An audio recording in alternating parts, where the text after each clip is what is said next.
तो अभी हम शुरू करने जा रहे हैं प्लानिंग के टाइप्स। अब देखिए स्टूडेंट्स, प्लानिंग के टाइप्स जो है, 2 मिनट यहाँ पे ध्यान देंगे क्या?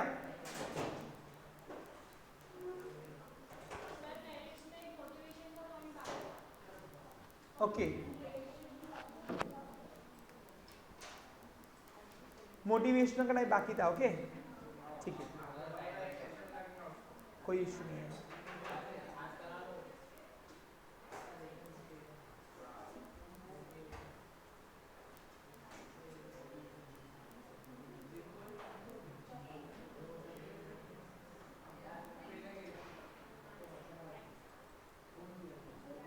ओके, एडवांटेजेस के अंदर मोटिवेशनल का पॉइंट बाकी था, ऐसा आपका बोलना है ना?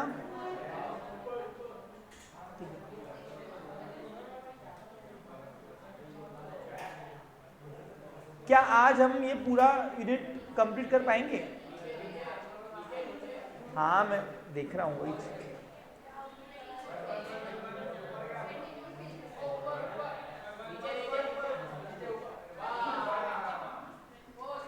अब तुम ध्यान दो। अब प्लानिंग का एक बेनिफिट क्या है, सुनो। आपने कभी पेपर दिया है ना, एग्जाम दिया है। अब एग्जाम का आप प्री प्लानिंग करके जाते हो, तो आपको एग्जाम लिखने में मोटिवेशन मिलता है। मोटिवेशन का मतलब क्या होता है, चलो बताओ। टू इंकरेज सब, है ना, टू इंक्रीज द एफिशिएंसी, इसको मोटिवेशन बोलेंगे। प्लीज बातें नहीं करो। तो अगर एक फ्रेज कहा गया है किसी भले इंसान ने, a well plan is a half done, तो वो जब हाफ डन हो चुका है तो हमको तो पता है ना वो काम अकम्प्लिश होगा ही होगा, तो हमको वो काम में मोटिवेशन मिलता है। क्या मिलता है? अब मोटिवेशन 2 टाइप का होता है, financial motivation and non financial motivation. तो कोई एम्प्लॉय फाइनेंशियल मोटिवेशन रिक्वायर्ड होता है, कोई एम्प्लॉय को नॉन फाइनेंशियल मोटिवेशन रिक्वायर्ड होता है। अब नॉन फाइनेंशियल मोटिवेशन में क्या होता है बताओ? Appreciation, recruitments, title, giving titles to employees, उस चीज से फाइनेंशियल मोटिवेशन मिलता है।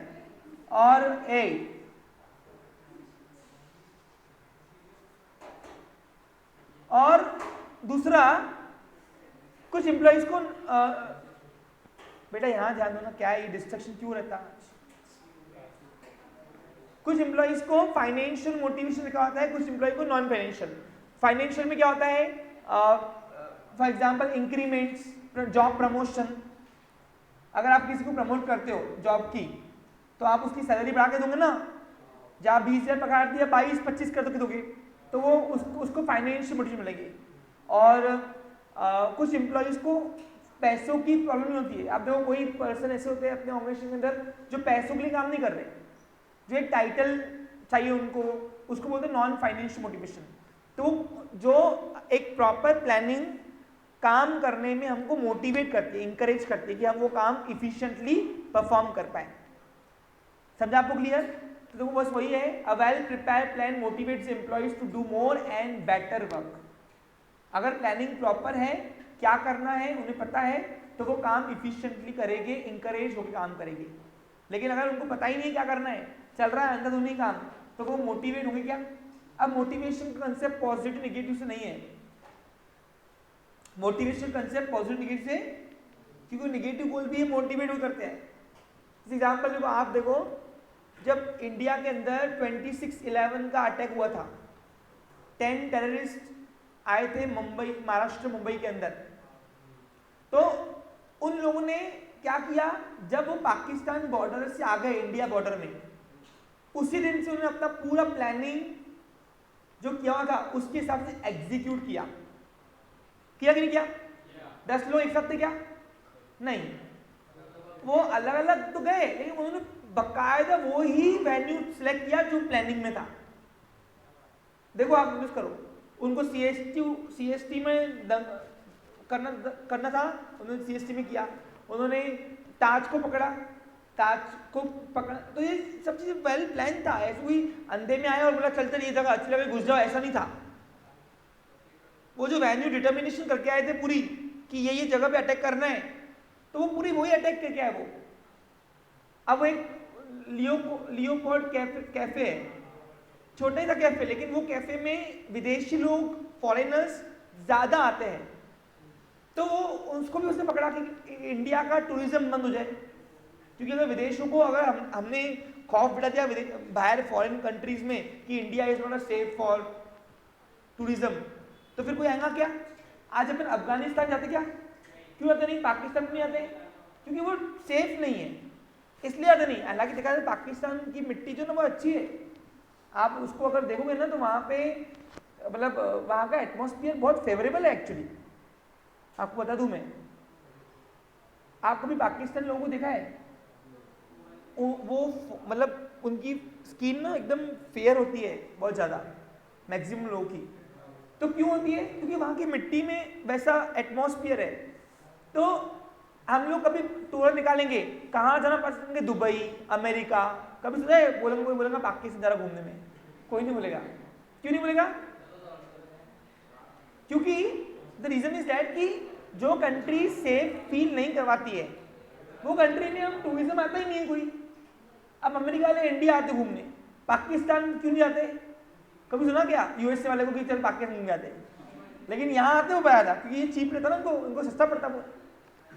तो कहने का मतलब क्या है कि जो प्लानिंग होती है ना, वो प्लानिंग इंकरेजमेंट देती है काम करने के लिए, और वो इंकरेजमेंट अगर काम करने में आ गया तो हमारा काम इफिशिएंटली परफॉर्म होगा।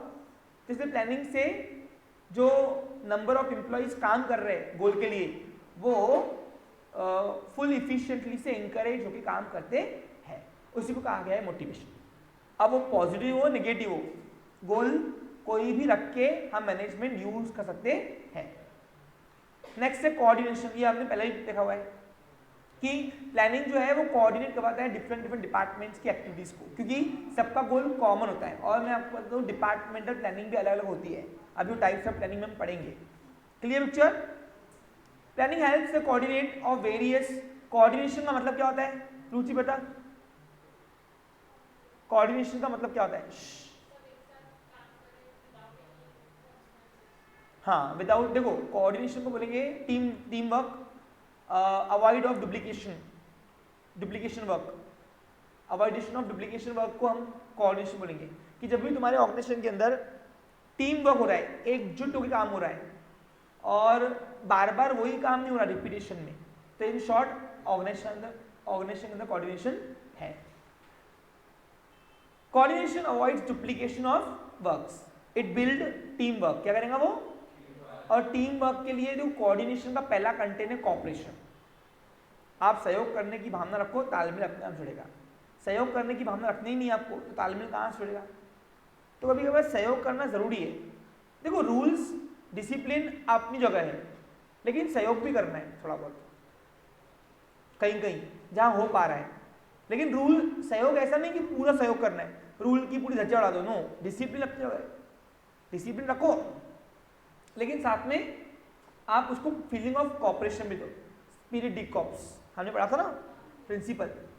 तो फिर feeling of cooperation arises to coordination between the employees and in the organisation. और जरूरी है, कोऑर्डिनेशन करेंगे तो जाके काम चलेगा, नहीं तो चलेगा नहीं। Clear picture? अब ये थे हमारे अच्छी बातें, एडवांटेजेस, मेरिट्स, जो आपको 4 मार्क के लिए पेपर में पूछा जाता है। अब 4 मार्क के लिए मैंने 8-7 पॉइंट आपको लिख के दिया है। Is it sufficient? रोहित आवाज नहीं कर।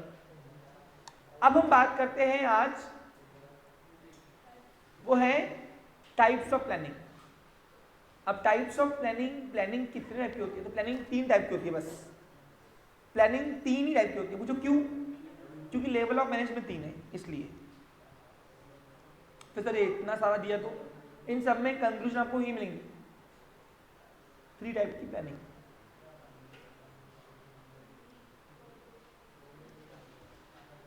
कौन कौन सी? सुनो, पहला आता है टॉप लेवल प्लानिंग, जो टॉप लेवल मैनेजमेंट करता है। ये लॉन्ग लास्टिंग होती है। क्या होती है? और ये पूरे ऑर्गेनाइजेशन के लिए होती है। मिडिल लेवल प्लानिंग ये सिर्फ एक पर्टिकुलर डिपार्टमेंट की प्लानिंग होती है जो कंपैरेटिवली इससे कम होती है, लोअर लेवल पे होती है। और दूसरी आती है लोअर लेवल प्लानिंग जो सिर्फ एक डिपार्टमेंट के एक पार्ट की होती है। और ये तीनों लेवल ऑफ मैनेजमेंट में पर्सन बैठे हुए हैं, इसलिए प्लानिंग जब लेवल ऑफ मैनेजमेंट 3 है तो प्लानिंग भी 3 ही होंगी। अब जो ये तुमको दिया है मैंने कंक्लूजन, ये ऑन द बेसिस यानी अलग अलग पॉइंट ऑफ व्यू से लिया गया है और इन सबका कंक्लूजन आपको यही है, टॉप लेवल, मिडिल लेवल और लोअर लेवल। अब टॉप लेवल मैनेजमेंट किसको बोलते हैं मैंने आपको बताया था, एक डायग्राम मैंने आपको बनाया था। सपोज फॉर एग्जांपल एक कंपनी है, एक कंपनी के अंदर सबसे बड़ी अपेक्स लेवल पे बैठता है बोर्ड ऑफ डायरेक्टर। अब ये जो प्लानिंग करेंगे ये टॉप लेवल प्लानिंग है। फिर इसके अंदर नए अलग अलग डिपार्टमेंट बनाए जाते हैं, purchase department, sales department, finance department, marketing department, नहीं जानते मार्केटिंग करते, सेल्स हो गया ना, रिसर्च डिपार्टमेंट, ठीक है, और भी एक्स्ट्रा होगा तो होगा वो। अब इनके अंदर भी सब डिपार्टमेंट बनाए गए होंगे, तो ये जो सब डिपार्टमेंट बनाए होंगे ये लोअर लेवल प्लानिंग है। Clear picture? अब ये क्या कर रहे हैं, बीओडी ऑल ऑर्गेनाइजेशन की प्लानिंग करते हैं, इसलिए top level management long lasting planning होती है, लॉन्ग टर्म प्लानिंग बोलते हैं इसको। डिपार्टमेंटल हेड जो है सिर्फ अपने डिपार्टमेंट की प्लानिंग करते हैं, तो ये मीडियम टर्म प्लानिंग क्या ये, और उनके अंदर का डिपार्टमेंट सिर्फ अपने उस एरिया की प्लानिंग करते हैं, शॉर्ट टर्म प्लानिंग है। क्या है वो उनकी, क्योंकि अगला टास्क क्या मिलना है वो अपने को पता नहीं है। एग्जाम्पल सेल्स डिपार्टमेंट में हमने एक मार्केटिंग डिपार्टमेंट बिठाया, तो मार्केटिंग एक एड डिपार्टमेंट बिठाया। अब एड वाले एजेंट, एड किसका काम है, सेल्स का काम है, एक्चुअली है वो मार्केटिंग का काम है, लेकिन अपन ने मार्केटिंग का नहीं बनाऊंगा, सेल्स डिपार्टमेंट डालूंगा उसको, क्योंकि सेल का कनेक्शन एड से है। याद करो इंडायरेक्ट एक्सपेंस है मेरा, एडवर्टाइजमेंट इंडायरेक्ट एक्सपेंस क्यों मानते थे, क्योंकि वो सेल का एक्सपेंस है, सेलिंग एक्सपेंस है ना अपना, वो परचेजिंग एक्सपेंस का है अपना वो। तो अभी एड का एक हेड को हमने बोल दिया कि एड डिपार्टमेंट संभाल, एड कौन सी करनी है, हीरो कौन सा है तू दिखा, तो वो पर्टिकुलर सब एक टेम्पररी एड के लिए प्लानिंग करेगा, लेकिन सेल वाले को पूरे पर्टिकुलर सेल डिपार्टमेंट की प्लानिंग करनी है। और ये बीओडी को सिर्फ सेल देखना नहीं है, उसको परचेज भी देखना है, उसको सेल भी देखना है, उसको फाइनेंस देखना है, उसको सब डिपार्टमेंट देखना है। तो ये लॉन्ग लास्टिंग प्लानिंग होती है। तो लेवल ऑफ मैनेजमेंट 3 ही है, टॉप, मिडल एंड लोअर। और जब लेवल ऑफ मैनेजमेंट 3 है, जब मैनेजमेंट 3 है तो उनकी प्लानिंग भी कितनी होगी, 3 ही होगी। तो इन सब के अंदर अगर आप टाइप्स पढ़ोगे ना तो 3 ही टाइप के मिलेंगे आपको। देखो सब उनको नाम अलग दिया है क्योंकि उनको व्यू पॉइंट अलग अलग है और कुछ नहीं। जैसे एग्जाम्पल देखो, अभी अगर मैं बात करूं on the basis of level of formulation, तो बताओ मैनेजमेंट की लेवल कितनी बनाई गई है, 3। तो 3 लेवल बनाई गई है, उसको बोला गया फॉर्मुलेशन। फॉर्मुलेशन का मतलब होता है फॉर्म करना। तो मैनेजमेंट की लेवल जब 3 है भैया, तो उनकी प्लानिंग भी कितनी होगी, तो बस वही है। पहला है कॉर्पोरेट प्लानिंग, डिविजनल प्लानिंग और functional planning. Corporate planning top level management करता है, वो पूरे दुकान की प्लानिंग कर रहा है। डिविजनल प्लानिंग यानी जितना उसको डिवाइड करके एक पार्ट दिया गया है डिपार्टमेंटल हेड को, जब वो उतनी प्लानिंग कर रहा है, और उसके अंदर एक काम की प्लानिंग को बोला गया है फंक्शनल प्लानिंग, एग्जीक्यूट जो करना है इसको। अब देखोगे ना, इसमें पढ़ोगे ना, है सब वही। जाओ अंदर, देखो इन सब में आपको वही मिलेगा, टॉप, मिडल, लोअर। यहां भी टॉप, मिडल और लोअर, यहां भी टॉप, मिडल। सिर्फ फर्क इतना है कि इनको एक एक पॉइंट ऑफ व्यू से लिखा गया है। लेवल फॉर्मुलेशन की बेसिस पर ये प्लानिंग होती है, टाइम एलिमेंट के हिसाब से ये प्लानिंग होती है, यानी इनको टाइटल अलग दिए गए। बाकी है 3 ही लेवल की planning, top level, middle level और लोअर लेवल। क्लियर? और अगर फोकस के वॉइस में दूं तो ये 3 टाइप के, यानी कहने का मतलब क्या है, इन सबकी ये सब टाइटल है। क्या है? टाइटल। और इन सबके टाइटल को हटा दूं तो प्लानिंग 3 टाइप की है, टॉप, मिडल और लोअर। जैसे बोलने में टॉप कौन सी प्लानिंग करेगी, तो टॉप प्लानिंग करेगी अगर मैं लेवल के बेस पर हूं तो कॉर्पोरेट प्लानिंग करेगी। टाइम की ऐसा देखो तो उसको लॉन्ग लास्टिंग प्लानिंग करनी पड़ेगी ना, उसको पूरे ऑर्गेनाइजेशन को कितने समय तक चलाना है उसको उसकी प्लानिंग करनी पड़ेगी, तो इसलिए लॉन्ग रेंज की बात कर रहा हूं। और अगर मैं फोकस की बात करूं सबसे एक्यूरेट प्लानिंग करनी पड़ेगी, एक्यूरेट, तो उसको बोलते हैं स्ट्रेटेजिक प्लानिंग। स्ट्रेटेजिक प्लानिंग का मतलब है सोची समझी साजिश, जो अपन बोलते हैं ना अपन इसको भाई ये सब सोच समझ के आई थी, सब इस मतलब वो पूरी होंगी, इतनी एक्यूरेसी मिलती है उसको। अपन पिक्चर में दिखाते हैं क्या कि सोची समझी साजिश थी पूरी, ये यानी कोई ऐसे अंधा में नहीं आता पूरा सोच के आई थी कि लूटने आई है, ऐसा वो पिक्चर में दिखाते नहीं क्या, बस हाँ क्लियर। तो यानी इन शॉर्ट ये तीनों जो है कौन परफॉर्म करता है, टॉप लेवल। और तीनों को अलग नाम क्यों दिया है, सिर्फ ये तीनों को अलग नाम इसलिए दिया है क्योंकि तीनों के व्यू पॉइंट्स अलग है। लेवल के बेस पर हूं तो कॉर्पोरेट प्लानिंग टॉप करता है, टाइम के हिसाब में हूं तो अब टॉप लेवल मैनेजमेंट कोई टेम्पररी प्लानिंग करेगा क्या भैया, उसको पूरे ऑर्गेनाइजेशन की प्लानिंग करनी है, तो लॉन्ग लास्टिंग अपनी दुकान को लेके आना ना। अब कोई भी मालक है टॉप लेवल पे बैठेगा ना तो वो तो सोचेगा ना मेरी दुकान लॉन्ग टर्म चले, तो वो प्लानिंग भी उस हिसाब से करेगा दुकान की कि 1 साल के लिए करेगा सिर्फ वो, सही है कि नहीं। तो इसलिए इसको लॉन्ग रेंज प्लानिंग बोलते हैं। तो ये सब टॉप लेवल मैनेजमेंट के अंदर ही क्षमता है। क्योंकि देखो मैंने आपको हमेशा एक बात बताई है, कोई भी ऑर्गेनाइजेशन की ग्रोथ जो है वो बेसिक प्लानिंग कितनी अच्छी है आपकी स्टार्टअप प्लानिंग, उससे ही डिटर्मिनेशन होगी कि आपकी लॉन्ग टर्म चलेगी शॉर्ट टर्म चलेगी ऑर्गेनाइजेशन। लेवल फॉर्मुलेशन जो होती है ना प्लानिंग की वो सबसे मेन होती है। अब सर ये बात है क्या बता रहे हो हमको समझ में नहीं आ रहा, एग्जाम्पल देखो, आप जब कोई दुकान लगाते हो तो पापा आपको पूछते हैं कि आप बड़ा हो गया अब क्या करना है, तो हम बोलते पापा ये सोचा है हमने, तो पापा बोलते नहीं ये मत कुछ और कुछ कर, तो हम बोलते पापा क्यों, आजकल चल रहा, आजकल चल रहा हमको वो इतना नहीं है, ये 20 साल तक 25 साल तक चलेगा क्या हमको वो देखना है, क्योंकि तेरी दुकान में कोई 1 साल में थोड़ी खोलनी है, इतनी इन्वेस्टमेंट डबल डबल थोड़ी दूंगा मैं, तो आज चल रहा है उसको कोई मतलब नहीं है, आगे भी वैसे चलेगा क्या मुझे वो बता, लॉन्ग रेंज प्लान। तो being an entrepreneur I am belongs to top level management, being an owner I am belongs to, तो मुझे ऐसे प्लानिंग करनी है जो आज भी स्कोपिक हो और 20 साल बाद में मुझे स्कोप मिले, तब जाके मेरी बिजनेस डेवलपमेंट की स्टेज पे आएगी। आपको समझा क्या, मैं सिर्फ आज 1 महीने का मैच नहीं सो सकता क्योंकि मैं इन्वेस्ट कर रहा हूं, I am a investor in the business. क्या हुआ है, नहीं बनने दो, समझा आपको क्लियर, डिस्ट्रैक्ट मत करो बार बार, ओके गॉट इट, समझा आपको अच्छे से। तो इसलिए कोई भी ओनर कोई भी टॉप लेवल मैनेजमेंट कौन सी प्लानिंग करता है, जो उसकी दुकान को लंबा लेके जाए। Growth and expansion opportunities creation ये तब भी तो आएंगी, शॉर्ट रेंज में किसको मिलेगा आपको बताओ, समझा आपको क्लियर। इसलिए टाइम एलिमेंट की वजह से टॉप लेवल मैनेजमेंट जो है वो लॉन्ग रेंज प्लानिंग करता है।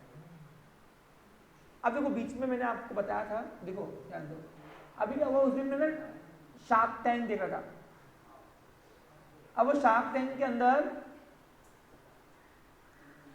एक इनोवेटर आए थे, न्यू एंटरप्रेन्योर आए थे, न्यू इन्वेंशन लेके ओटीटी प्लेटफॉर्म का।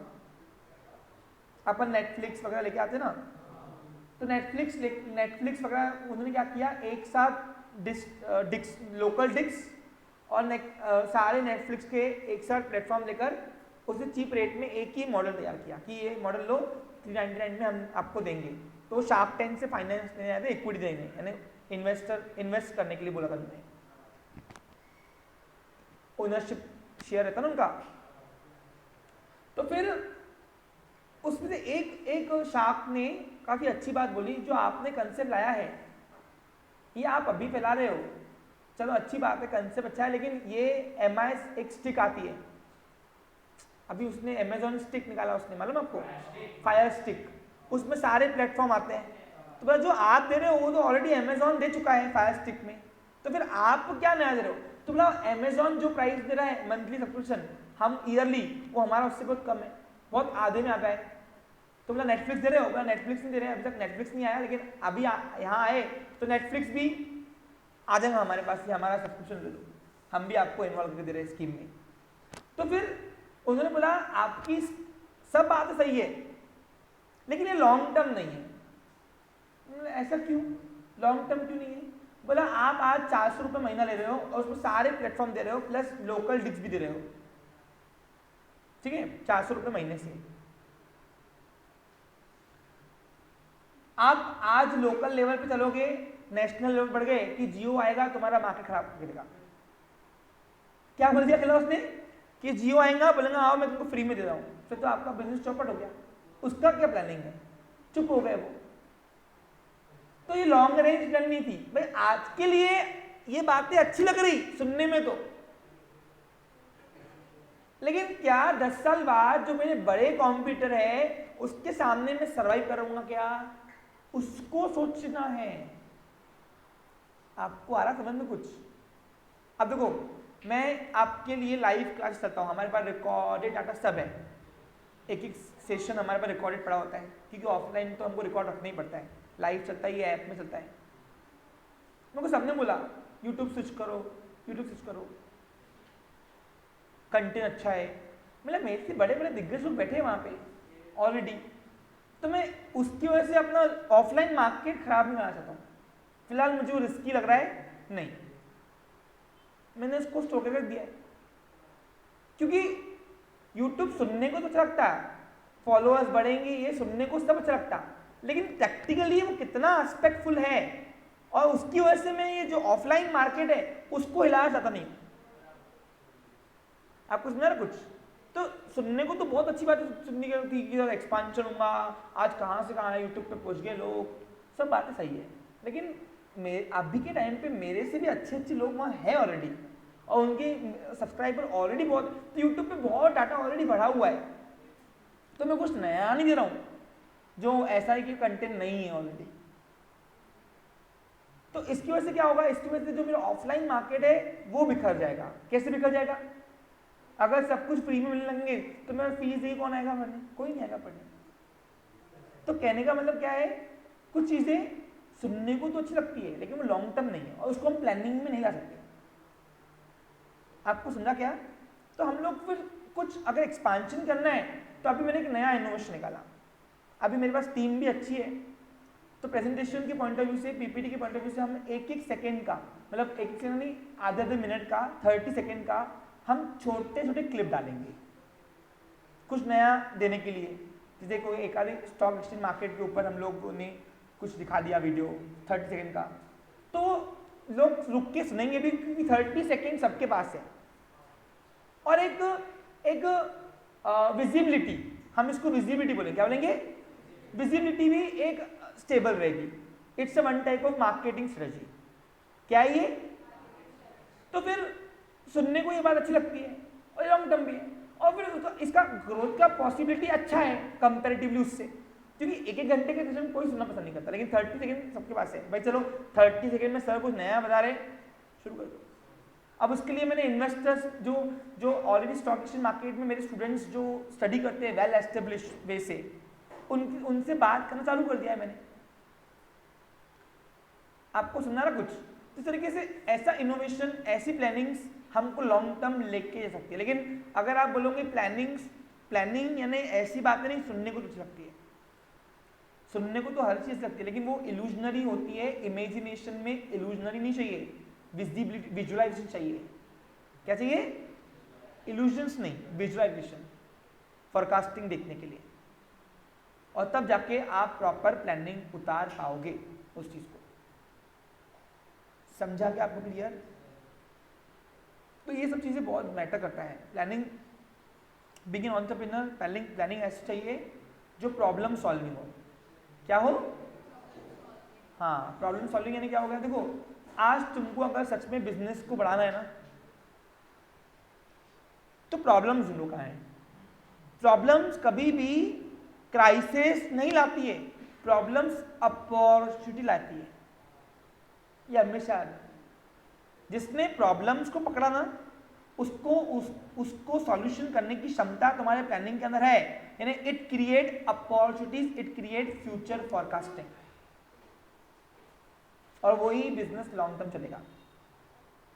प्रॉब्लम क्या है उसको पकड़ो एग्जैक्टली। समझा आपको? क्लियर? समझ में आ रहा क्या? तो इसलिए टॉप लेवल मैनेजमेंट की प्लानिंग जो होती है ना, वो स्ट्रेटेजिक प्लानिंग होती है, सोच समझ के सब कुछ, सब फैक्टर्स को इवैल्यूएट करके होती है। सब अच्छा बातें नहीं देखना है, अच्छे के साथ बुरी बातें भी देखनी है, नेगेटिव फैक्टर्स देखने हैं, पॉजिटिव फैक्टर्स देखने हैं, दोनों पॉइंट्स देखते हैं, और फिर जाके वो प्लानिंग कितनी सही है, कितनी एक्यूरेट मिलेगी, कितना एग्जीक्यूटेबल है, वो सब सोचने के लिए ही उसी को बोलते हैं स्ट्रेटेजिक प्लानिंग। सोच समझ के सब कुछ करना, सोची समझी साजिश, और इसको सबसे परफेक्शन प्लानिंग बोलते हैं इसको। समझा आपको? क्लियर? अब आप उरी मूवी देखे होंगे आपने, उरी। अब उरी के अंदर आपने देखा वो डायरेक्ट गुस्से में सोल्जर चले गए क्या पाकिस्तान पीओके में? नहीं, उन्होंने पूरी प्लानिंग किया कि कितने बजे जाएंगे, कितने बजे आएंगे, उन्हें आने का टाइम भी निश्चित कर लिया था। एम आई राइट और रॉन्ग?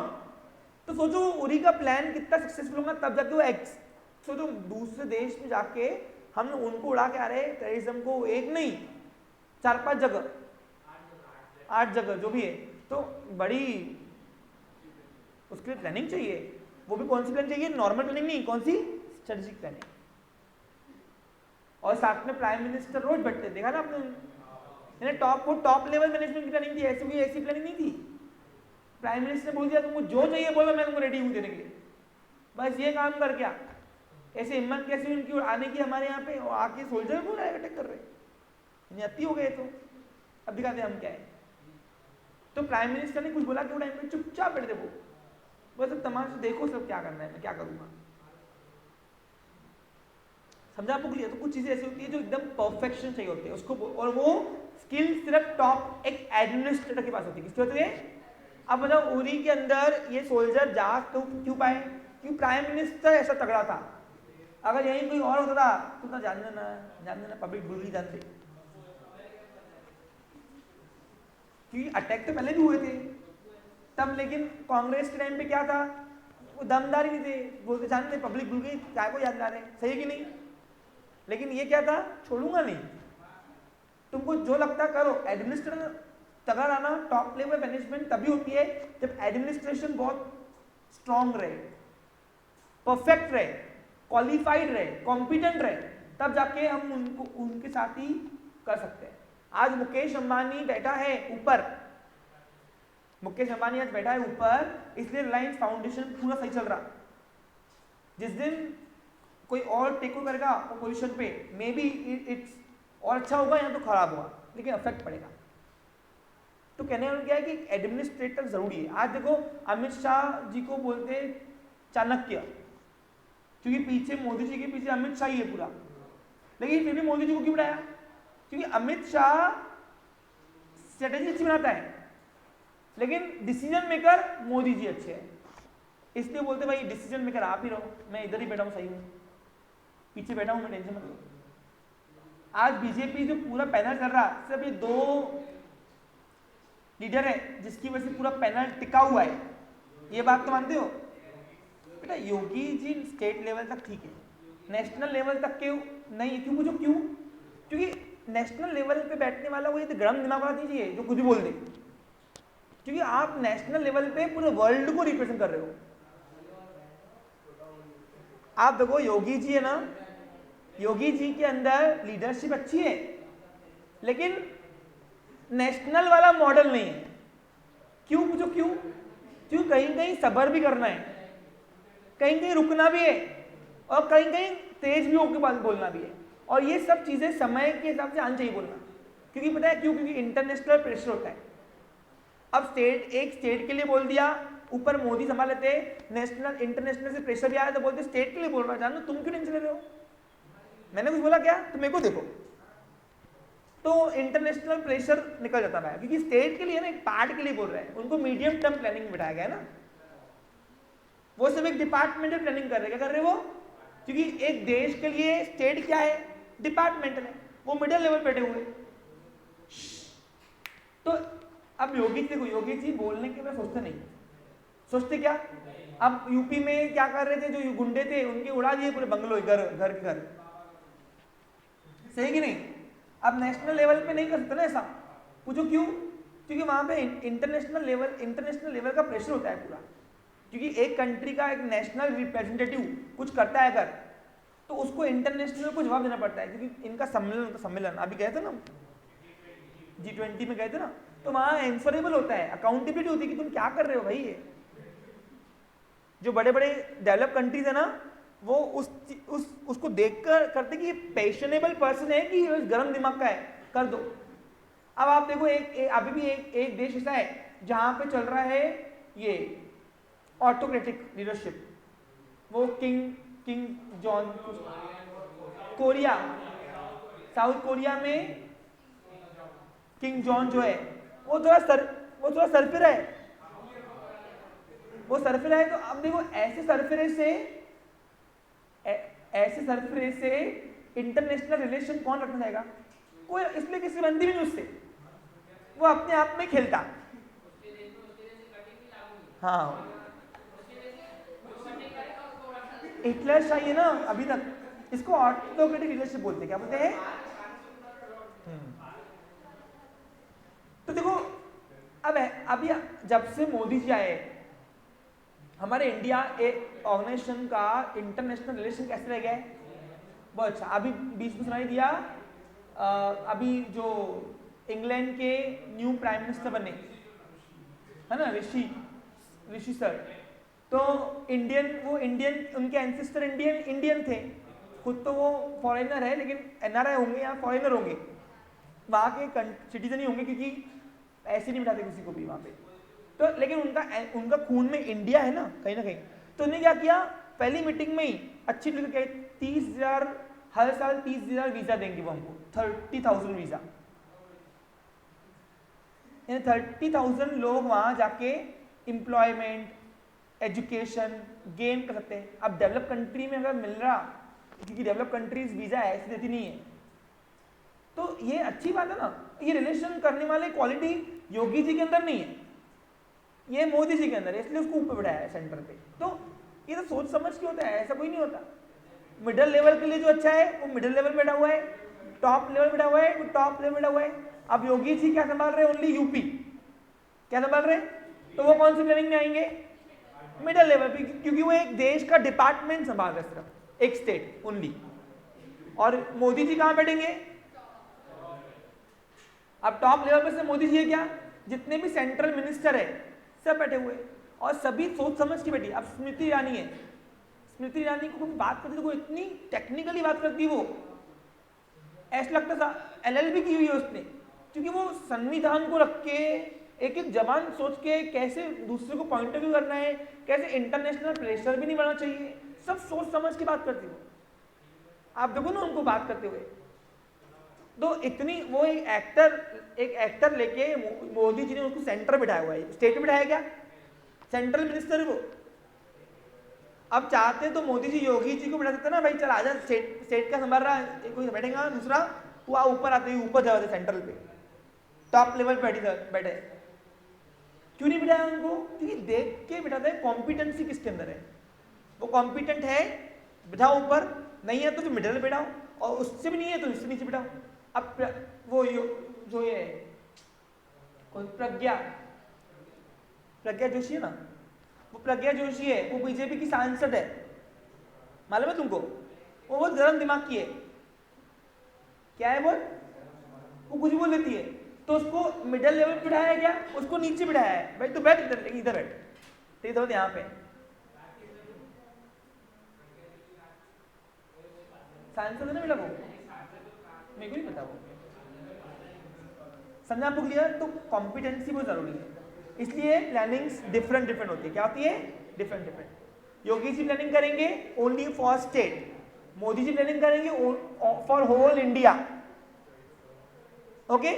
और योगी जी इसके अंडर में, अभी एग्जाम्पल अभी योगी जी के अंडर में एक आधा कोई स्टेट का एक डिपार्टमेंटल मिनिस्टर होगा, तो वो एक सिर्फ डिपार्टमेंट की प्लानिंग करेगा, तो वो और उसके नीचे आ गए लोअर लेवल मैनेजमेंट में। क्लियर? तो इस तरीके से प्लानिंग किसको बोलते समझा आपको? क्लियर?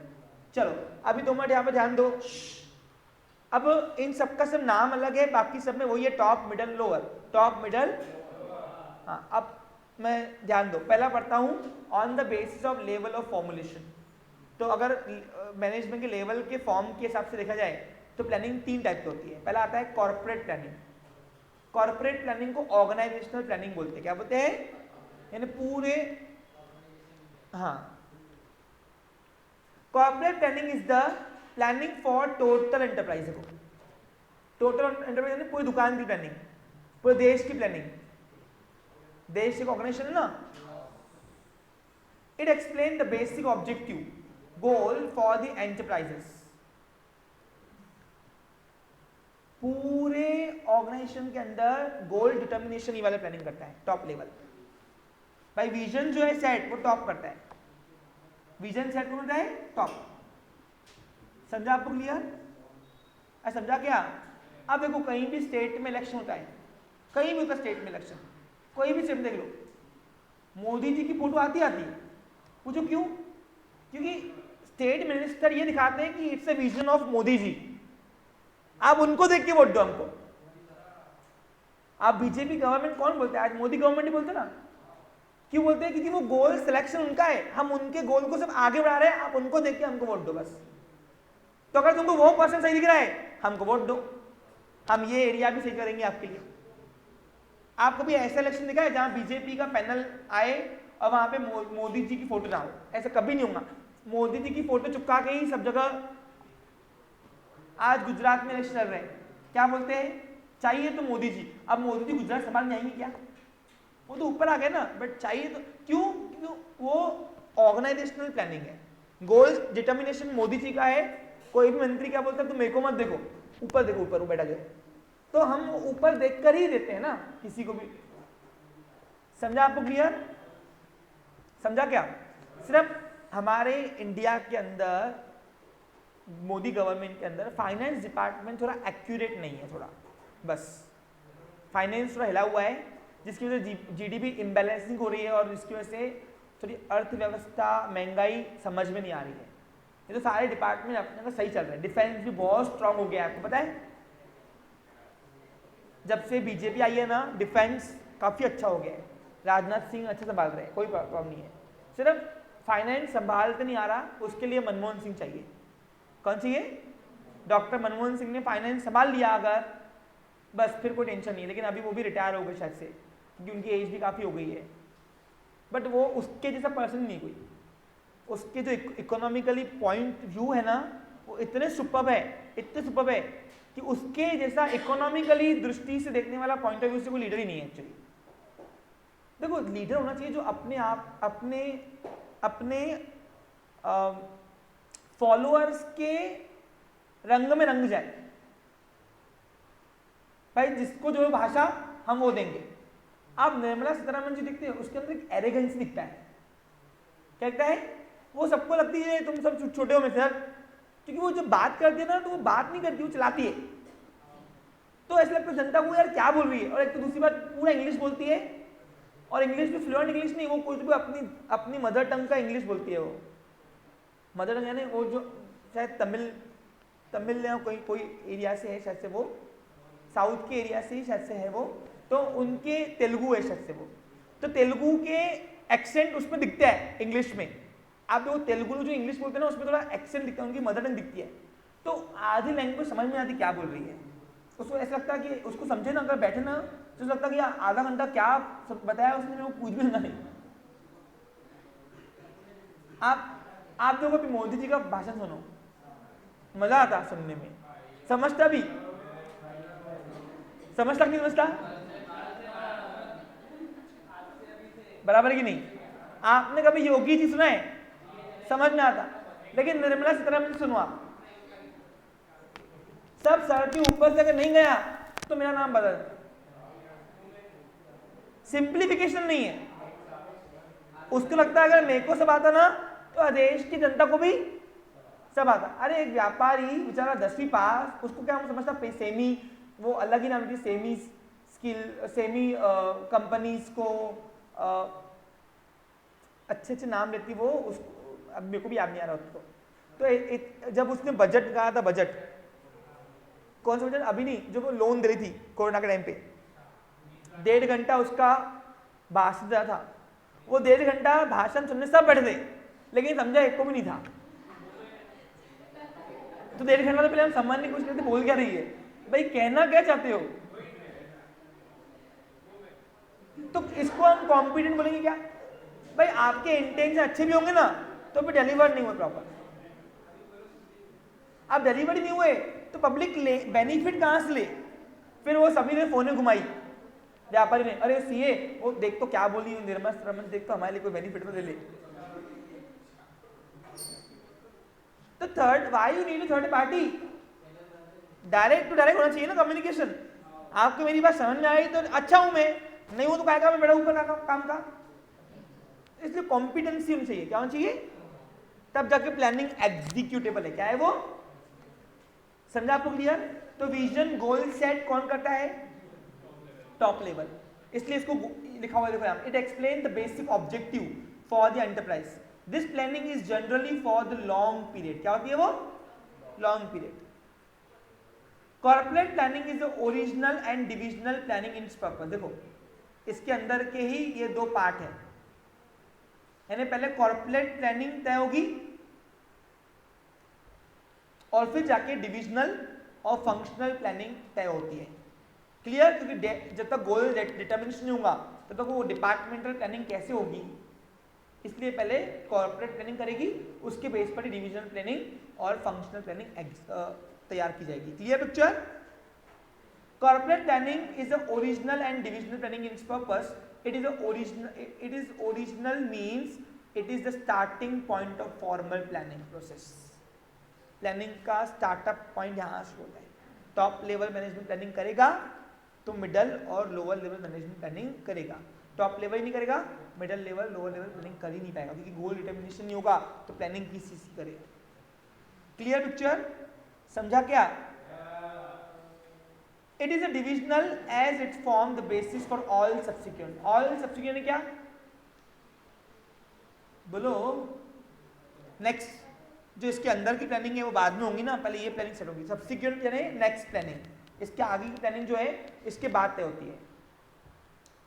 नेक्स्ट है डिविजनल प्लानिंग यानी middle level planning.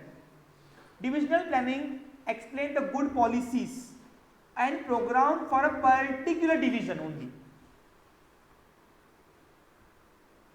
Only for a particular division. समझा क्या, नहीं समझा। ओनली एक डिपार्टमेंट कि एक डिपार्टमेंट के अंदर कौन सी पॉलिसीज प्रोग्राम सेट करने हैं उसकी प्लानिंग करते हो अगर आप, तो उसको बोलते हैं divisional planning. For example sales budget is departmental planning for the sales department, right है कि नहीं।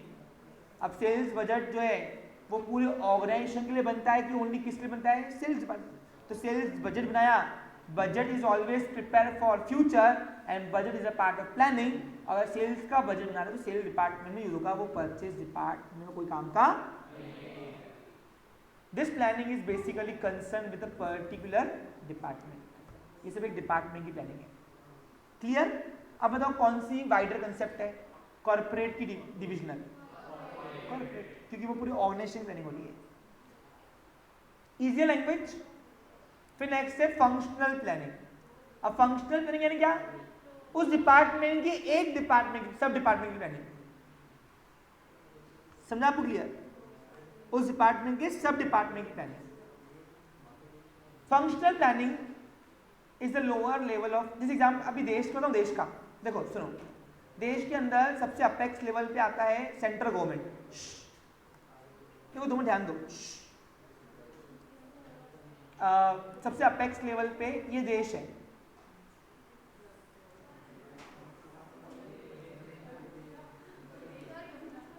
सॉरी बेटा बिजनेस,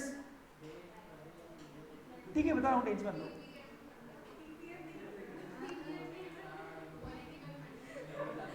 देखो वो बता रहा हूँ, बिजनेस बताओ, टेंशन मत लो।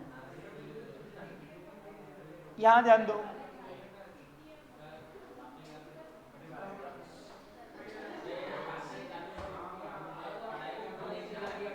अच्छा ओके, सपोज एक देश है, सेंट्रल गवर्नमेंट जो प्लानिंग करेगी, सारे लीडर्स वो होंगी कॉर्पोरेट प्लानिंग, क्या होगी वो? हाँ। स्टेट गवर्नमेंट इसके अंडर में आती है, तो स्टेट गवर्नमेंट जो प्लानिंग करेगी वो आएंगी डिविजनल प्लानिंग, क्या करेगी वो? और अब आती है लोकल गवर्नमेंट। लोकल गवर्नमेंट यानी जो एक स्टेट का एक डिस्ट्रिक्ट आती है, क्या जाती है? ओनली एक डिस्ट्रिक्ट, राइट है रॉन्ग? तो लोकल गवर्नमेंट में कलेक्टर बैठता है, कौन बैठता है? तो कलेक्टर जो प्लानिंग करेगा वो प्लानिंग किसमें आएगी? फंक्शनल प्लानिंग में, क्योंकि वो स्टेट का एक पार्ट है सिर्फ। अब कलेक्टर को पूरा स्टेट संभालने देंगे क्या? नहीं, हम कलेक्टर को बोलते जा ये डिस्ट्रिक्ट संभाल, तो डिस्ट्रिक्ट संभालना कौन सी प्लानिंग होगी? देश के हिसाब से फंक्शनल प्लानिंग। समझा आपको क्लियर? तो देश के पॉइंट ऑफ व्यू से देश एक ऑर्गेनाइजेशन है, सेंट्रल गवर्नमेंट जो है वो कॉर्पोरेट प्लानिंग करेगी, स्टेट गवर्नमेंट जो है वो डिविजनल प्लानिंग करेगी, और उसके अंदर एक डिस्ट्रिक्ट गवर्नमेंट जो है वो करेगी फंक्शनल प्लानिंग। ओनली वो डिस्ट्रिक्ट को संभालना है उसको। अब अगर अकोला कलेक्टर है, अमरावती जिले में कुछ हुआ तो वो अकाउंटेबिलिटी है उसके अंदर? नहीं, लेकिन महाराष्ट्र स्टेट मिनिस्टर के ऊपर अकाउंटेबिलिटी उसकी भी है। अब आतंकवादी अकोला में है या महाराष्ट्र अमरावती में है? जवाब किसको देना है? महाराष्ट्र स्टेट गवर्नमेंट को। बराबर है कि नहीं? बराबर है कि नहीं? और अगर अकोला के कलेक्टर को बोला इधर आ रे, तू कहाँ था जब अमरावती में ये हुआ आतंकवादी अटैक हुआ, तो बोलेंगे वाह बेटा मैं से पूछ रहे हो, उसको पूछ लो, मेरी एरिया है क्या वो? तुम बोला जाओ अकोला संभाल लो, हम अकोला संभालने आए, यहाँ होता तो अलग बात है, पूछो मुझसे भी, सही कि नहीं? तो इसलिए जो फंक्शनल प्लानिंग है ना, वो ओनली एक डिपार्टमेंट के एक पार्ट की प्लानिंग है। समझा क्लियर? अब बिजनेस में, इसको बिजनेस में भी दे सकते हैं अपन। अब बिजनेस में आपको एग्जांपल दिया था अभी, बीओडी जो प्लानिंग करेंगे कंपनी के अंदर, अच्छा एक ओनर प्लानिंग करेगा, एक ओनर प्लानिंग करेगा, वो करेगा कॉर्पोरेट प्लानिंग। ओनर ने काम बांटे हुए, तो एक डिपार्टमेंटल के हेड के एम्प्लॉय को प्लानिंग करने दिया, वो डिपार्टमेंट प्लानिंग होगी, डिविजनल प्लानिंग। और उसके अंडर में एक पर्सन ने जो प्लानिंग किया अपने काम के लिए, था अपने काम के लिए, उसको बोलेंगे हम फंक्शनल प्लानिंग। Clear picture? ध्यान दो, functional planning is the lowest level of planning. Functional planning is the undertaken of element of the divisional planning. Element एक पार्ट। This example भी हुआ है, advertisement plan may be prepared to achieve the sale target. Achieve the sale target. Functional plan are prepared for the short period. मैंने आपको example दिया था इसका ही ख्याल से। Clear picture? समझा क्या? समझा क्या आपको? इस एग्जाम्पल अभी क्या हुआ, एक पिक्चर के तौर पे मैं, शुभम, साहिल और दर्शन, हम लोग बैठे हैं बीओडी में, कंपनी चला रहे। क्या चला रहे? कंपनी में।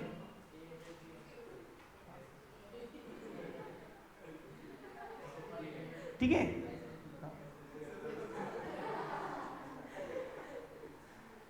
अब हमने डिपार्टमेंटल बनाए।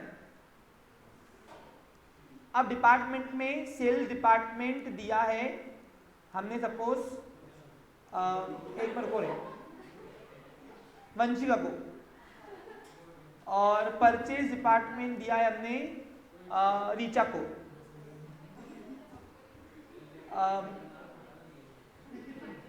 प्रोडक्शन डिपार्टमेंट दिया है हमने जया को, और फाइनेंस डिपार्टमेंट के लिए रुचि सही है। ये हो गए एचओडी। क्या हो गई ये? एचओडी, बराबर है। अब इसके अंदर भी सेल डिपार्टमेंट के अंदर हमने 3-4 और सब डिपार्टमेंट बनाए, सब डिपार्टमेंट बनाए उसके अंदर, और उसका भी हेड रिक्रूट किया, उनका भी हेड।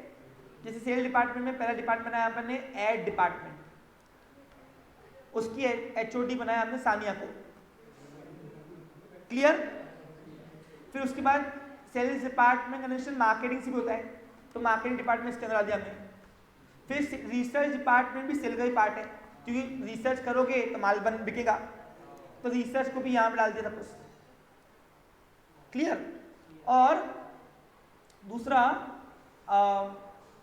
एक और डिपार्टमेंट आ दिया, अभी याद नहीं आ रहा मुझे, ये है सब डिपार्टमेंट। क्या ये? अब ये सेल डिपार्टमेंट का हेड कौन था? हाँ, वंशिका। तो अब बीओडी ने जो गोल प्लानिंग किया वो पूरे वो आएंगी कॉर्पोरेट प्लानिंग में। कहाँ आएंगी? वंशिका जो प्लानिंग करेगी, या ये सब जो भी प्लानिंग करेंगे ये आएंगे डिविजनल प्लानिंग में। कहाँ आएगा ये? और इसके अंदर अगर एक एक सब डिपार्टमेंट अपनी अपनी प्लानिंग करेंगे जो अपने अपने काम के लिए, छोटी प्लानिंग, क्योंकि उनकी सोच और उन बीओडी की सोच में बहुत फर्क है, क्योंकि उनको सब अपनी एक एरिया कवर करनी है, लेकिन बीओडी को पूरा ऑर्गेनाइजेशन कवर करना है प्लानिंग के अंदर। इनका इवैल्यूएशन स्ट्रॉन्ग होना चाहिए कंपैरेटिव से। जिस एग्जाम्पल अभी वंशिका ने सानिया को बुलाया, बोला एड ऐसी बनाओ कि मेरे को तकलीफ नहीं, क्योंकि मेरे को भी ऊपर जवाब देना है सेल वाले को, मतलब बीओडी को। तो उसने क्या, उसको वंशिका ने सानिया को फ्री हैंड दिया। फ्री हैंड क्या दिया कि भाई जितना खर्चा कर ले, मैं ऊपर से पैसे लेके दूंगी, लेकिन ऐड अच्छा बना, ऐसा हीरो ले कि दिखने से बिक जाए, और ऐड की स्क्रिप्ट ऐसी लिख अच्छी।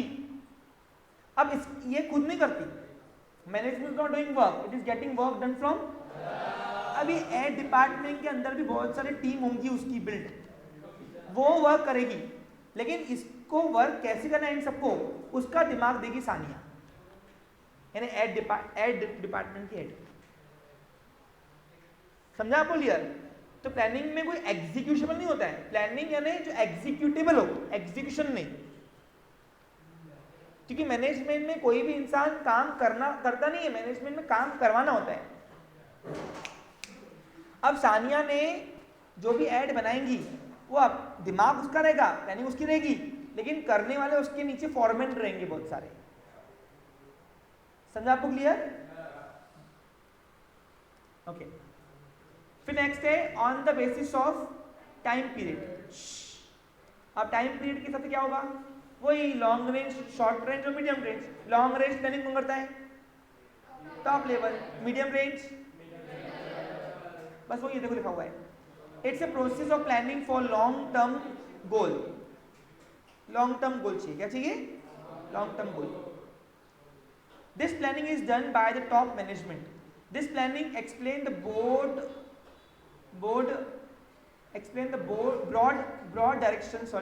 broad direction in which organization।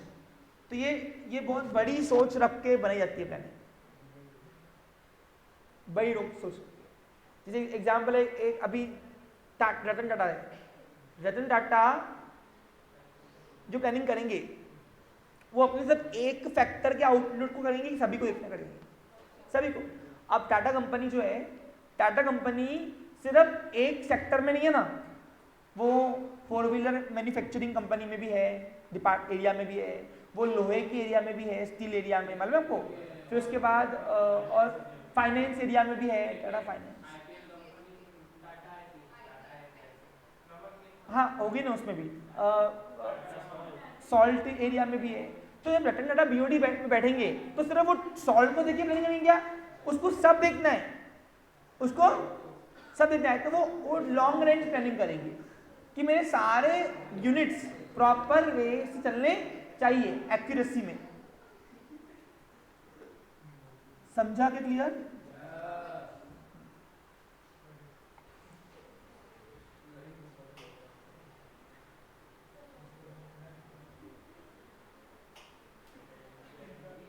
This planning explain the broad direction in which organisation should work in future, ताकि पूरा ऑर्गेनाइजेशन जो है वो प्रॉपर वर्क कर पाए, पूरा ऑर्गेनाइजेशन, सिर्फ एक सेक्टर नहीं, पूरा ऑर्गेनाइजेशन। सब में से कमाई चाहिए, 3 में से कमाई आ रही है, 1 में से नहीं आ रही, ऐसा नहीं चाहिए। 4 सेक्टर में अगर मेरी दुकान, चारों में से कमाई चाहिए ना, 3 में से आ रही है, 1 में से नहीं आ रही है, ऐसा क्यों? तो वो एरिया कहाँ कमजोर है, उसकी प्लानिंग भी बीओटी को करना पड़ेगा। समझा आपको क्लियर? आप देखो पॉलिटिकल अफेयर्स में अगर मैं जाता हूँ फिर से, तो आप देखो अगर स्टेट का इलेक्शन होता है तो सेंट्रल वाले लीडर आ ही जाते हैं रैलियां करने। अब गुजरात एक स्टेट है भैया, मोदी जी ऊपर बैठे हुए, क्यों आ रहे हैं फिर भी? क्योंकि अगर वो एरिया वीक हो रही है तो उनको स्ट्रांग करना ही है वो एरिया, ये भी एक सेंट्रल वाले का काम है। अब गुजरात में ऐसा सुनने को आ रहा है कि गुजरात की जनता थोड़ी खफा है, क्योंकि वहां पे व्यापार थोड़ा ठप्प हो गया है। गुजरात में टेक्सटाइल सबसे बेस्ट था, आपको पता है? टेक्सटाइल जो है ना सबसे टॉप पे था, लेकिन जीएसटी के रेट्स बढ़ाने से टेक्सटाइल को अफेक्ट हुआ है। आपको मालूम है अभी कपड़े का जीएसटी रेट बढ़ाया गया था बीच में? नहीं, इंक्रीमेंट किया है ना। अभी कपड़े का भाव आप वही रेट में नहीं मिलेगा। आपको बता दूं मैं, कपड़ा थोड़ा, हाँ, तो ये इससे क्या होता है, कस्टमाइजेशन अफेक्ट पड़ता कि नहीं पड़ता? व्यापारी तंग हो जाता ना, बोलता हमको व्यापार करना, तो भाई क्या है ये, हम कमाएंगे, तुमको दे रहे ना, हम हिसाब से लो, तुम अपने मन रेट चलाओगे। मैंने क्या बोला, फाइनेंस मिनिस्टर को संभालते नहीं आ रहा। बस यहाँ प्रॉब्लम यहाँ पे यही है कि महंगाई बढ़ने का रीजन यही है कि फाइनेंस को और गवर्नर को, आरबीआई के 2 लोग हैं, फाइनेंस को अच्छे से 2 लोग मिल करते हैं। कौन कौन? देखो, इन्फ्लेशन डिफ्लेशन 2 लोग करते हैं, आरबीआई गवर्नर और फाइनेंस मिनिस्टर। दोनों में कॉम्पिटेंसी नहीं है। ये दोनों कॉम्पिटेंट हो गए ना, टेंशन नहीं है फिर। समझा आपको क्लियर? हालांकि अभी तो रिप्लेसेबल होना चाहिए था, क्योंकि महंगाई बहुत बढ़ गई है, बहुत बढ़ गई है, लिटरली बोल रहा हूं मैं आपको।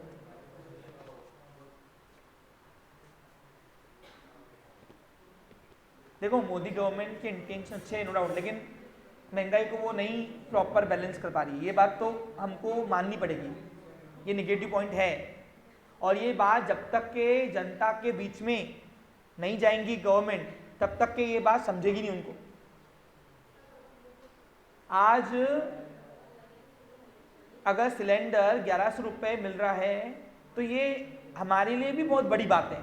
तो सोचो, मिडिल जो लोअर लेवल क्लासेस में आते हैं उनके लिए तो बहुत ही बड़ी बात होगी ना, उनका पूरा बजट हिल जाता है। एक 5000 रुपये महीने के व्यक्ति जो कमाएगा, उसके लिए जहां वो पहले 500 रुपये 400 रुपये भरता था, अब उसको 1100 रुपये भरने पड़ते, तो उसका बजट हिलेगा नहीं हिलेगा? हिलेगा, डेफिनेटली हिलेगा। आपको समझा रहा कुछ? अब मतलब जो रेशो से, जो प्रोपोर्शन से महंगाई बढ़ी है, वो प्रोपोर्शन से इनकम बढ़ी क्या? नहीं बढ़ी है। मैं आज भी तुमसे 10,000 ले रहा हूं, और 3 साल 4 साल पहले भी फीस 10,000 ही थी मेरी 9 सेमेस्टर की। तो इनकम तो कांस्टेंट ना, लेकिन एक्सपेंस क्या हो गए? बढ़ गए, जिसकी वजह से क्या हो रहा है, बैलेंस नहीं कर पा रहा है आम जनता। और ये बात जितनी जल्दी समझ में आ गई गवर्नमेंट को तो अच्छा है, नहीं तो धीरे धीरे स्टेट गवर्नमेंट्स हाथ से निकल जाएगी। और इसलिए गुजरात का इवैल्यूएशन को पता है कि नाराज बैठी जनता, इसलिए मोदी जी स्पेशल और अमित शाह जी स्पेशल रोज रैलियां कर रहे हैं वहां पे। अब सर पॉलिटिक्स की बात कर रहे हो, क्लोज कनेक्टेड बिजनेस क्या है? पॉलिटिक्स से, पॉलिटिकल अफेयर्स और बिजनेस अफेयर दोनों क्लोज कनेक्टेड है। क्या है? इसलिए it's a external factor of the business, you should evaluate it first, and for investors it is also essential. Got it? Gujarat के प्लांट्स पूरे अगर निकल जाएंगे, अगर योगी मोदी जी निकल गए, तो कंपनीज अपने प्लांट्स शिफ्ट करने को सोच रही है। आपको पता है? नहीं पता है आपको? अभी यही मुद्दा चल रहा था ना बीच में, महाराष्ट्र में बहुत सारे प्लांट्स थे, कंपनियां लगाने को सोच रही थी। मोदी जी ने उनको ग्रीन सिग्नल दिया, जाओ गुजरात जाओ। तो गुजरात अभी उसका ये थोड़ा मुद्दा चल रहा है नेशनल लेवल पे कि तुमने बोला क्यों। शिफ्ट हुए ना अभी मॉडल्स, वहाँ पे पूरे ट्रांसफर किए गए, यहाँ से प्लांट्स ला के वहाँ ट्रांसफर किए गए, तो यहाँ की एम्प्लॉयमेंट और कम हो गई ना, तो अनएम्प्लॉयमेंट जनरेशन। समझा आपको clear? This planning provided the basic framework which with detailed program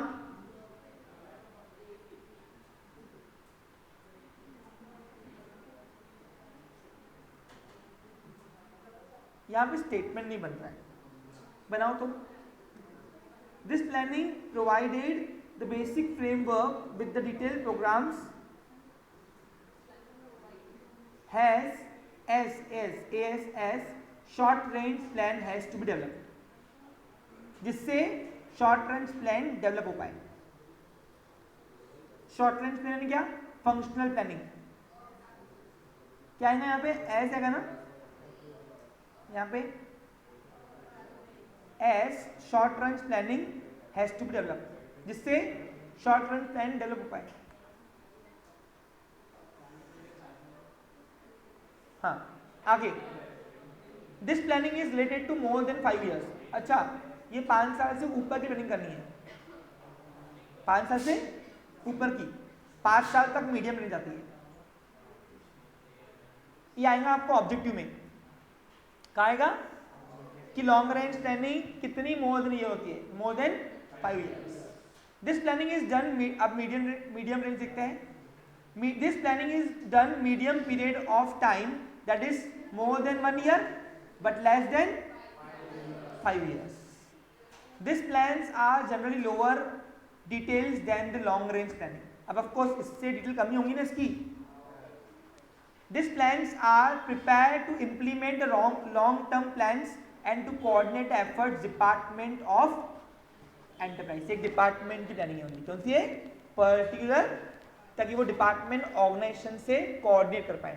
यहाँ पे ऑर्गेनाइजेशन के लिए वर्ड यूज किया है enterprise. You can replace it also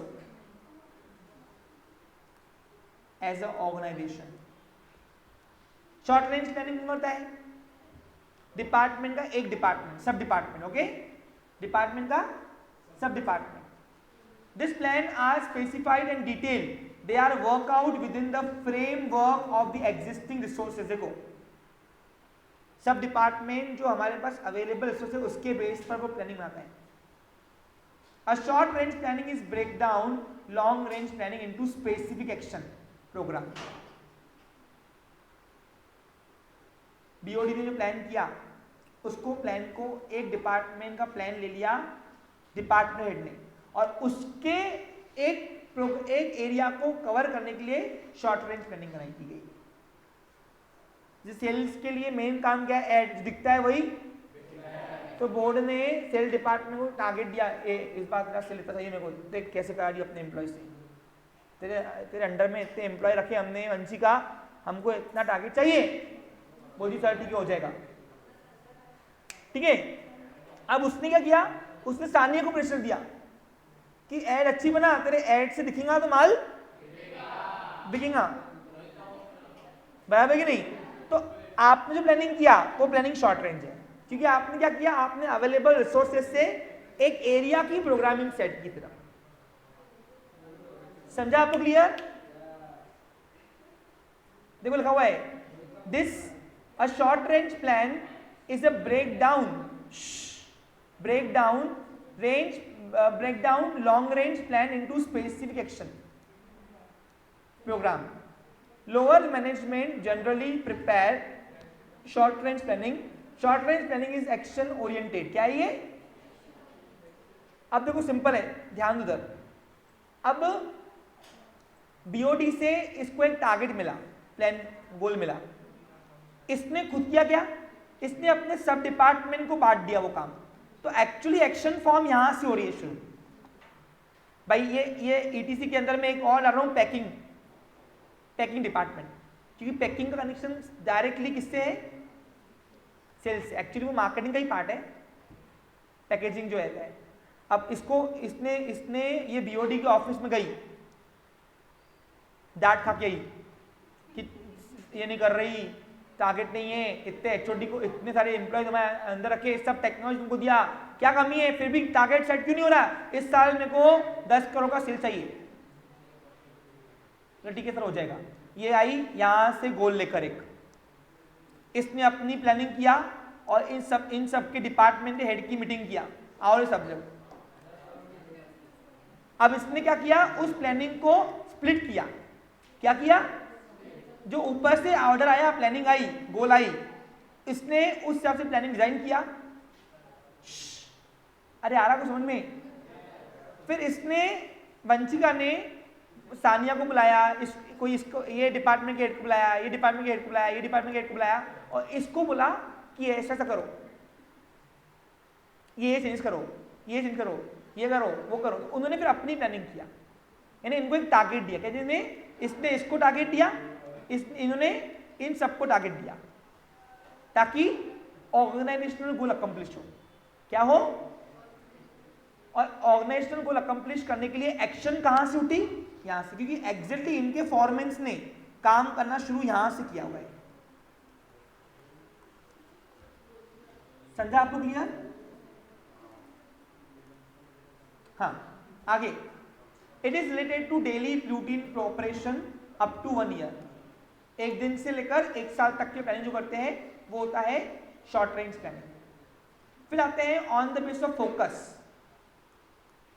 focus के पॉइंट ऑफ व्यू हुए तो फोकस के पॉइंट ऑफ व्यू से 3 प्लानिंग बनती है। फिर से पहली आती है स्ट्रेटेजिक प्लानिंग, सोच समझ के एक्यूरेट, इसको एक्यूरेट प्लानिंग होती है।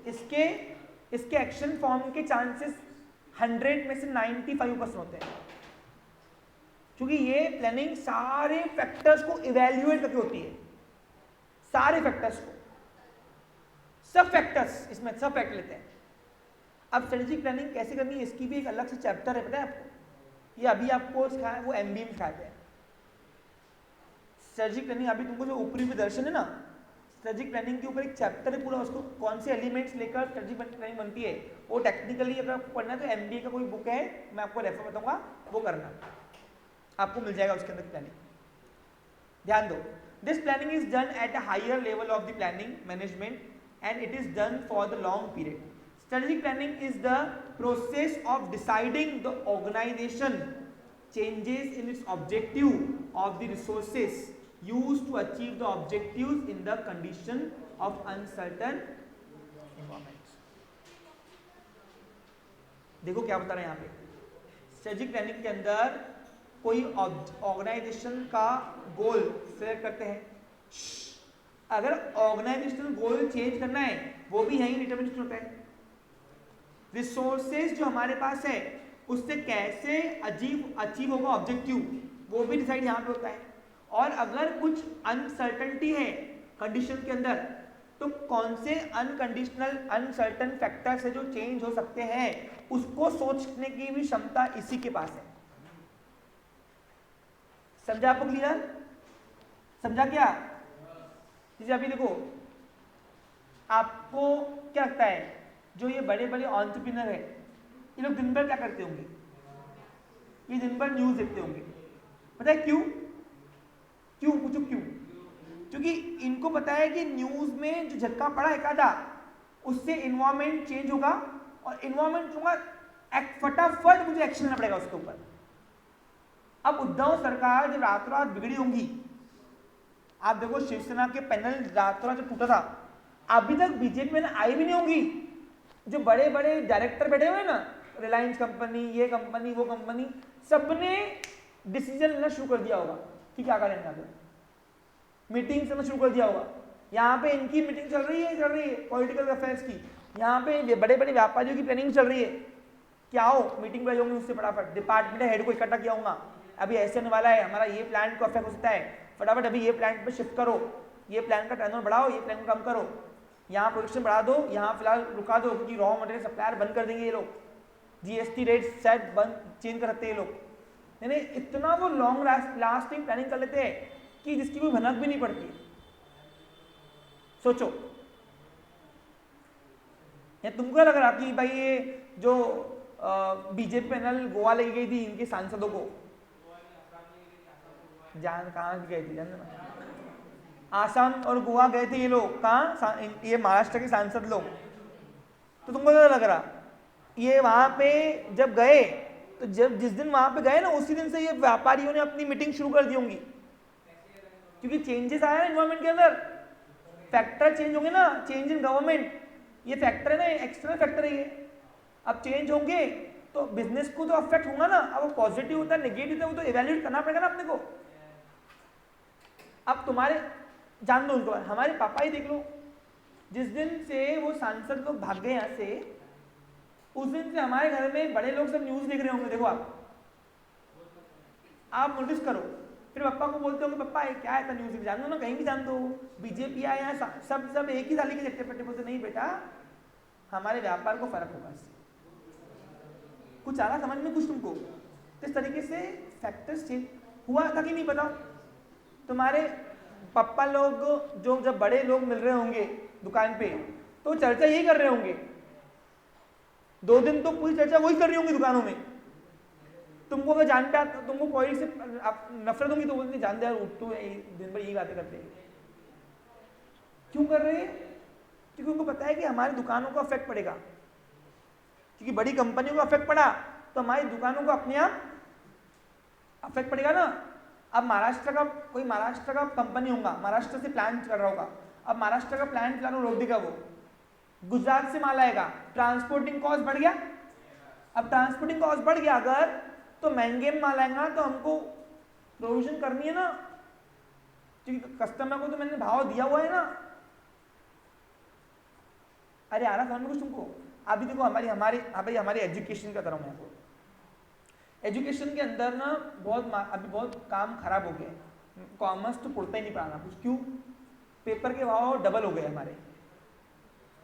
कोई अगर यहाँ पे होगा पेपर सप्लायर तो उसे पूछो, पेपर का जो पेपर आते हैं ना रिम, हमारे पास जो आंसर शीट है या नोट्स के पेपर आते हैं, उनका पेपर का भाव डबल हो गया है, डबल। जो रिम में आंसर शीट की रिम जो है 500 में लेता था, आज 800-900 हो गई है। तो कॉस्टिंग बढ़ गई ना हमारी। अब वो कॉस्टिंग बढ़ गई तो बताओ मेरे इनकम सोर्सेस में, हमारे सर्वाइवल सोर्सेस में इफेक्ट होगा कि नहीं होगा? होगा ही। अब ये साल की टेस्ट सीरीज का भाव में बढ़ा नहीं पाया होता, क्योंकि जो प्राइस से एक्सपेंस बढ़ गए उतने प्राइस से मैं टेस्ट सीरीज कैसे बढ़ाऊँ? तो मैंने सिर्फ 100 रुपये स्लाइड बढ़ा दिए। जैसे तुमसे मैंने 1500 लिया था ना, अभी इस साल मैंने 1600 रुपये लगा दिए, लेकिन पेपर का भाव क्या हो गया? डबल। तो एक्सपेंस जितनी रफ्तार से बढ़ी उतनी तो इनकम नहीं बढ़ रही ना, तो प्रॉफिट मार्जिन क्या हो जाएंगी हमें अपने आप कम हो जाएगी। सोचो, अब ये 100 रुपये बढ़ाया तो भी लोगों को पता दिखेगा, सर पिछली बार तो 1500 लिए थे, बढ़ा दिया। अबे बढ़ा दी तो खर्चे नहीं बढ़ रहे, देखो ना वो वही है क्या? पिछले साल दाल थी 40 रुपए किलो, आज 100 रुपये हुई ना, ले रहे तुम लोग। देखो ना पल्सेस का रेट दिखा है आपने? तेल का रेट देखा है? तेल का रेट 70 रुपए किलो तेल था, 80 रुपए किलो, 90 रुपए किलो वो सनफ्लावर का ऑयल होता था, आज 200 रुपए के आसपास है।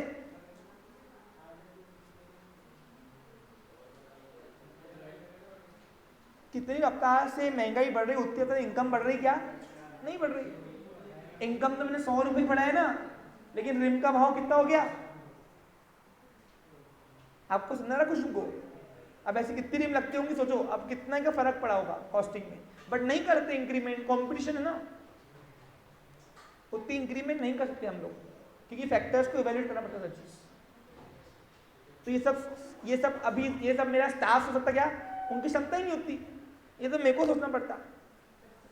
वो लोग तो आते हैं रफ्तार में 2 पेपर क्या, ये 3 पेपर ले यूज कर, उनको पता नहीं है बैलेंसिंग, क्योंकि ये टॉप लेवल की प्लानिंग है ना,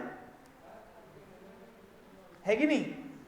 अब किसने उसने मांगा होगा सप्लीमेंट, मैडम सप्लीमेंट इंटर्न से, तो जहाँ सिंगल लगती होगी बनी लग गई, फिलहाल नहीं लगी तो मेरे को वापस देना फिर। अब वो क्या ही फर्क पड़ता है? तो सब चीजें सोचना पड़ता है, समझा? In simple words we can say that how the resources of organization should be utilized. ये मेन है, इसको बोलते हैं इकोनॉमिक्स, हाउस होल्ड मैनेजमेंट पढ़ाया था ना मैम ने, यही तो है, how the resources organise should be utilise. हम हमारे अवेलेबल रिसोर्सेस मैक्सिमम कितना यूज कर सकते हैं, इसी को बोलते हैं प्रॉपर प्लानिंग। Clear picture? फिर नेक्स्ट है ऑपरेशनल प्लानिंग। ऑपरेशनल प्लानिंग कौन करेगा? एक particular department. This planning involves conversion strategic planning into detailed specific action plan. Operational planning explains the process of current action. Operational planning is the concern with the efficient use of resources, ensure efficient action. देखो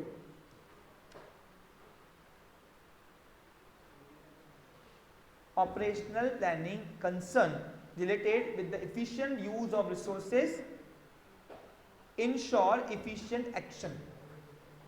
इसका मतलब क्या हुआ कि जो available resources है उसको action form में एक्शन मिलेगी नहीं मिलेगी, ये देखेगा वो ऑपरेशनल प्लानिंग। ऑपरेशनल प्लानिंग का मतलब होता है कि जो टॉप लेवल मैनेजमेंट प्लानिंग किया उसने जो अवेलेबल रिसोर्स दिया उसको एक्शन फॉर्म में कितना ज़्यादा ला सकते हैं जिससे मैक्सिमम यूटिलाइजेशन कर सकते हैं, मैक्सिमम। अब एग्जाम्पल, मेरे पास वननेस में दो ही डिपार्टमेंट सिर्फ, एक था एडमिनिस्ट्रेटिव डिपार्टमेंट और दूसरा टीचिंग डिपार्टमेंट था। अब हम एक और डिपार्टमेंट एस्टेब्लिश करें, काउंसलिंग डिपार्टमेंट। तो काउंसलिंग डिपार्टमेंट जब हम एस्टेब्लिश कर रहे हैं तो अब मैं एक डिपार्टमेंट बढ़ा रहा हूं तो उसका यूटिलाइज तो करूंगा ही ना। तो मैंने आज ही आपको ऑफिशियल अनाउंस कर दिया कि मैं अभी छोटे छोटे क्लिप बनाऊंगा 30-30 सेकेंड की, जहां पे पीपीटी हम उस तरीके से भी एक्सप्लेन कर सकते हैं मार्केटिंग करने के लिए। तो ये आपको नहीं बताया मैंने इनडायरेक्टली, यहाँ जो मेरे पास जो इंटर्न है उनको बता दिया कि हम ऐसी प्रोग्रामिंग करने वाले हैं। तो इससे क्या हुआ, ये ऑपरेशनल प्लानिंग हुई कि तुमको मैंने जो गोल दिया है अब वो उसके ऊपर तुम्हारा काम है उस डिपार्टमेंट को चलाना अपना अपना। अरे आया समझ कुछ तुमको? तो इस तरीके से जो अवेलेबल रिसोर्सेज हम दे रहे हैं उसका इफिशिएंट एक्शन फॉर्म होना चाहिए। समझा आपको clear? So that the organisation goals are achieve. और टेक्टिकल प्लानिंग कौन करता है? शॉर्ट रेंज प्लानिंग है, ये उसका एक पार्ट है ऑपरेशनल प्लानिंग का। देखो tactical planning is made for the short term moves and plan and strategic movement necessary for the supporting tactical planning to achieve the objective of enterprise. Strategic planning को चलान action form में लाने वाला tactical planning होता है। It's a part of operational planning, जो short term planning है। क्या ये? और ये कौन करता है? It is done by lower level management. Clear picture? आज इतना सफिशिएंट है। Have a nice day, take care. मुझे पता है टेक्निकल बातें हैं, मैं इसलिए थोड़ा वो एरिया धीरे धीरे चला रहा हूँ।